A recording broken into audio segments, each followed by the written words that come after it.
Hi, my name is Dan Armstrong and I'm a mountain leader, climbing and paddling instructor, and Montane Product Expert. Today we're going to be looking at why it's so important to have a good base layer when you're in the outdoors and which one might be right for you.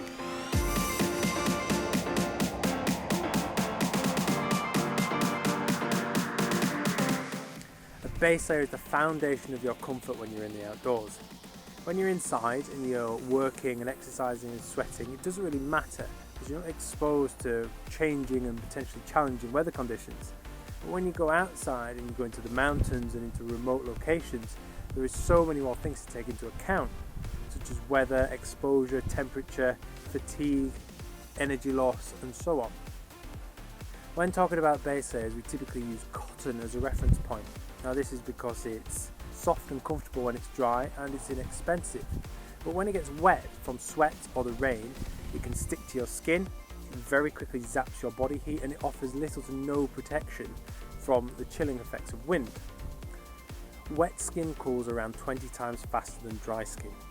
Now, very quickly many people have found themselves that have chosen to wear cotton into the mountains, getting wet and on their way to hypothermia or already hypothermic, and this is even in warmer weather. That's why an effective base layer is not only important for your comfort and enjoyment, but also for your safety. Effective base layers are designed to pull moisture away from the skin, therefore keeping you drier and more comfortable and warmer for longer. There are different weights of base layer on offer, offering various levels of protection and insulation, but their main purpose is to pull moisture away from the skin quickly and get rid of it. Here we have a lightweight synthetic base layer that is designed for high intensity activities such as mountain and trail running, or activities where you're going to be sweating a lot. Because of this, it doesn't offer much insulation, but what it does do exceptionally well is wick away sweat from the skin to the outside of the base layer, and then using body heat, the external heat and the wind, it gets rid of it very, very quickly.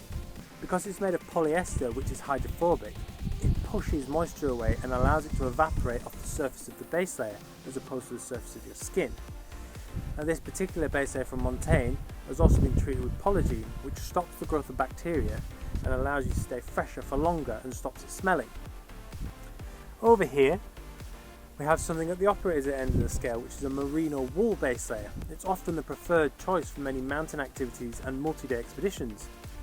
The reason for this is that Merino Wool is very fine, soft and comfortable. It's also naturally wicking and naturally antibacterial, so it can be worn over and over again before it needs to be washed. Merino wool is hydrophilic, which means it likes water, so it pulls moisture off the body into the core of the fibre. Then, using external heat, body heat and the wind, it allows it to evaporate off the surface of the base layer, again as opposed to the surface of your skin. Merino wool has many advantages, but it's often more expensive, it's not as durable, and it doesn't dry as quickly as a synthetic layer. In my opinion, the simplest way to look at it is that if you're doing high intensity activities like running and cycling where you're going to be sweating a lot, then go for synthetic because it will wick better and dry much quicker. Whereas if you prefer the soft, luxurious feeling of merino wool, and you're going steadier and maybe for multi-day expeditions, then merino wool is a fantastic choice. We are very fortunate that we live in this fantastic time where outdoor kit from reputable brands has been tested over and over and over again, so we know what its limitations are and how it works. When it comes to fit, you can simply buy the same size as your normal t-shirt size, and more often than not it will fit how it's supposed to. To work most effectively, base layers need to be touching as much skin as possible, so as soon as the sweat comes to the surface, it can draw it away as quickly as possible. Therefore, the best thing to go for is a snug, comfortable yet unrestricted fit.